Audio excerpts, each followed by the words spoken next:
apapun yang kita lakukan namanya kurban. ya, yang kita lakukan kebaikan maka itu kurban.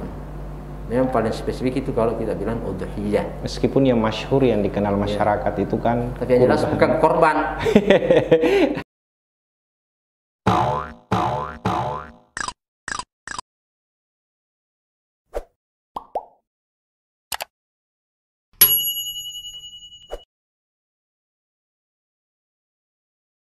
Bismillahirrahmanirrahim. Assalamualaikum warahmatullahi wabarakatuh. Sahabat-sahabat Kemenak Polman dimanapun Anda berada, pemerintah kita melalui Menteri Agama sudah menetapkan melalui sidang isbat bahwa 1 Zulhijjah itu jatuh pada tanggal 11 Juli 2021 kemarin. Itu artinya bahwa Idul Adha itu nantinya akan jatuh pada tanggal 20 Juli 2021. Saya Subhan Hawaya dari Media Center Kantor Kementerian Agama Kabupaten Pulau Mandar. Pagi ini insya Allah kita akan membincang tentang fikih kurban bersama narasumber kita yang sudah hadir di studio. Beliau adalah Ketua Umum Majelis Ulama Indonesia Kabupaten Pulau Mandar, Andang Guru Kiai Haji Abdul Syahid Rashid. Kita sapa beliau. Assalamualaikum Nang Guru. Waalaikumsalam warahmatullahi wabarakatuh. Tadi ini sepertinya Nang Guru akan bersiap-siap melaksanakan satu kegiatan di Polres ya kalau tidak salah. Polres. Ya, tapi kemudian ternyata ada pembatalan kegiatan dan kesempatan ini mohon maaf saya manfaatkan untuk kita kemudian dialog Nung Guru tentang fikih kurban, sesuatu yang sangat penting saya pikir untuk kemudian diketahui secara luas oleh masyarakat kita untuk menyegarkan ilmu kita tentang fikih kurban. Ada beberapa pertanyaan ini mohon bisa dijawab Nung Guru. Pertanyaan ini adalah keterwakilan dari masyarakat kita yang saya angkat pada kesempatan ini. Ini istilah kurban atau udhiyah, ya kan ada dua istilah Nung Guru ya. Ada kurban, ada udhiyah. Apa dua-duanya bisa dipakai atau memang ada perbedaan di antara kedua ini? Makasih. Yang jelas bahwa di masyarakat kedua kata ini hampir dipergunakan pada acara yang sama. Namun ditinjau dari segi bahasa mungkin lebih pas kalau kita bilang udhiyah. Karena kurban itu, kalau bilang kurban, semua ibadah, semua amalan kebaikan yang dilakukan untuk mendekatkan diri kepada Allah maka itu kurban. Kalau udhiyah ya udhiyah saja. Kalau kurban bersedekah berbagi juga kurban. Tersenyum membantu orang itu juga kurban. Apapun yang kita lakukan namanya kurban. Ya, yang kita lakukan kebaikan maka itu kurban. Memang paling spesifik itu kalau kita bilang udhiyah. Meskipun yang masyhur yang dikenal masyarakat itu kan tapi yang jelas bukan korban. Kurban itu dari kata rubah, pendekatan diri kepada Allah Subhanahu wa taala. Jadi pas itu adalah udhiyah. Paling bagus. Ada hubungan tidak Nung Guru antara kurban dengan akikah? Ya jelas, karena sama-sama itu ungkapan terima kasih syukur kepada Allah Subhanahu wa taala. Satunya terima kasih karena dikasih tanggung jawab, amanah, dikasih rezeki. Kalau itu rezeki berupa anak. Maka sesungguhnya akikah itu adalah ungkapan syukur kepada Allah Subhanahu wa taala karena dikasih anak. Itu juga syukur. Kurban juga itu adalah ungkapan syukur kepada Allah atas rezeki, keluasan yang diberikan oleh Allah Subhanahu wa taala dalam bentuk mungkin uang atau kehidupan yang dan hewan yang digunakan untuk kurban itu sama persis dengan akikah. Cuma di masyarakat saja yang berkesan bahwa kalau akikah itu tidak apa-apa biar ya seadanya. Karena kalau orang Mandar bilang beke pak koroba, kambing untuk pak koroba. Nung Guru bisa dibuka aja maskernya kalau bisa. Itu tidak akan ada istilah beke pak akeka. Iya. Banyak orang nama akeka anaknya bukan beke pak korban apa ke, jadi tidak cukup tahunnya. Nah itu banyak sekali masyarakat itu kambingnya asal mungkin hanya 1 tahun, malah ada yang tidak cukup 1 tahun. Padahal mestinya sama persyaratan antara kambing akikah dengan kambing kurban. Baik. Saya belum ke sana Guru. Secara spesifik sebentar kita akan ke sana.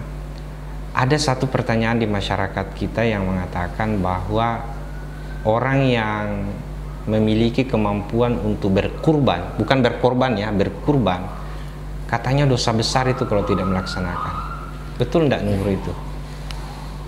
Ya pastinya tidak sampai dosa besar, karena bagaimanapun ibadah kurban ini bukan wajib, tetap dia adalah sunat.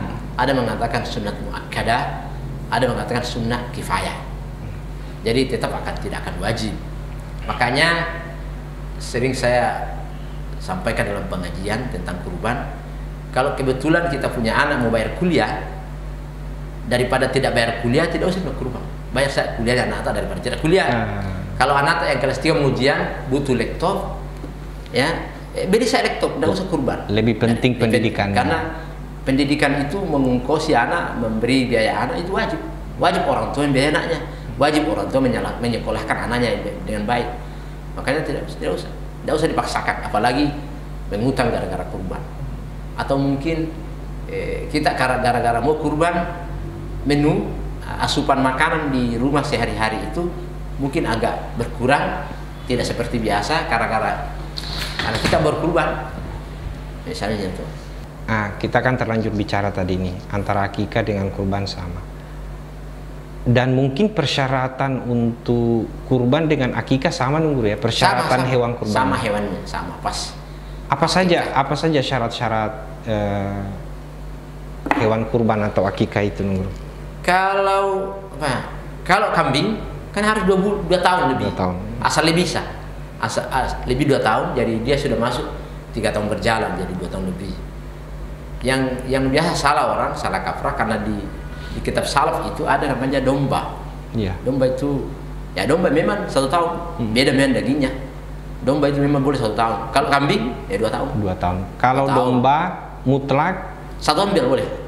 Kalau 1 tahun kalau ya, domba, tapi kalau kambing harus 2 tahun. 2 tahun lebih. Susah loh dapat kambing 2 tahun Guru. Enggak susah juga.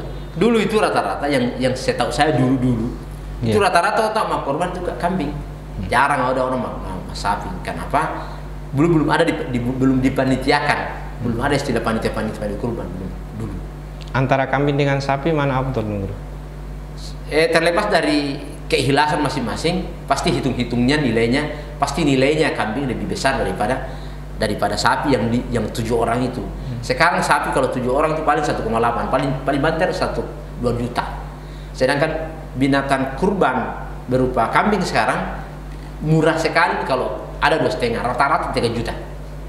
Jadi dari hitung nilai saja ya saya harus mengatakan lebih after kambing karena dia 3 juta. Masa sama yang berkurban 3 juta dengan yang berkurban 1,8? Tapi ini terlepas dari keikhlasan, karena itu urusan kita. Selain sapi, kambing, apalagi yang bisa dijadikan sebagai itu? Cuman 2. Yang jelas tidak di kitab fikih tidak singgung jonga kijang, apalagi ayam. Onta termasuk. Kalau di sini kan tidak onta. Kuda Guru? Tidak boleh kuda. Jadi tidak, itu saja memang kambing dengan sapi. Paling kalau ada yang berpendapat tapi itu pun tidak masyhur, kerbau. Tapi itu tidak masyhur. Tapi yang paling banyak itu adalah kambing, sapi dengan unta. Kalau sapinya sendiri 3 tahun lebih. Sesungguhnya kalau sapi ada yang membolehkan kurang 3 tahun, tapi sedikit kurangnya. Jangan lebih. Jangan bilang kalau sapi itu 2,5 tahun atau 2 tahun lebih, tidak bisa. Kan sama dengan kambing, tidak bisa. Tidak bisa disamakan usianya kambing dengan sapi. Jadi kalau sapi itu harus memang terbaik itu 3 tahun lebih. 3 tahun. Ada pendapat ulama yang boleh kurang 3 tahun tapi sedikit kurangnya, yang terlalu lama dan terlalu banyak. Jadi sapi, onta, kambing, domba. Ya domba kalau domba. Ya, domba. Kuda enggak bisa ya? Enggak ada juga ada.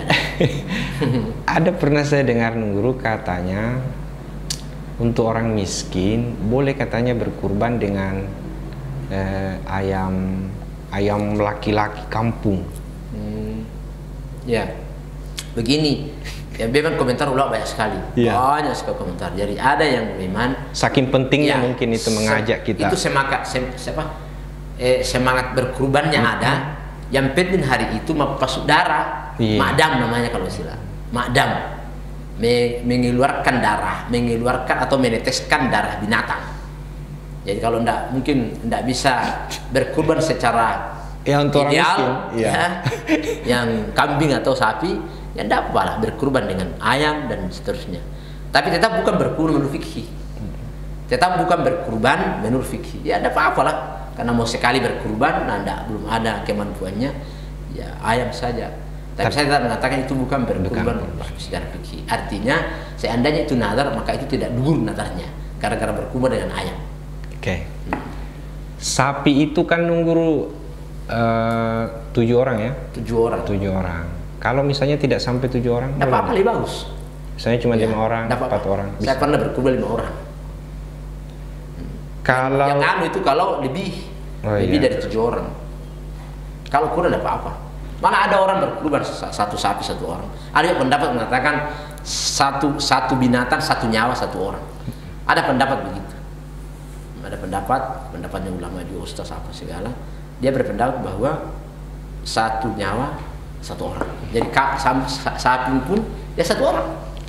Kalau satu sapi, kemudian misalnya ini patungan 7 orang, tapi bukan dengan niat yang sama. Ada yang akikah 1, ada yang juga cuma mengambil dagingnya, boleh tidak? Itu yang tidak boleh sebenarnya. Sesungguhnya tidak boleh. Tapi ya yang namanya pendapat, kan ada yang kata bolehkah digabung antara dalam 1 sapi, 1 akikah, 2 ada juga yang lain yang mau kurban, ada yang mau baca-baca misalnya. Enggak. Atau hanya mengambil saja dagingnya. Yang saya lihat ada komentarnya itu adalah akikah dengan kurban. Ada yang membolehkan akikah dengan kurban. Dengan kurban. Tapi itu tidak masyhur. Tidak masyhur karena ya karena alasan yang sama membolehkan dengan tidak. Karena begini, di Wahbah As-Suhaili itu kan dia mengatakan kenapa boleh akikah digabung dengan kurban? Karena ini adalah ibadah yang bersendiri. Jadi apapun prosesnya tidak akan bercampur aduk.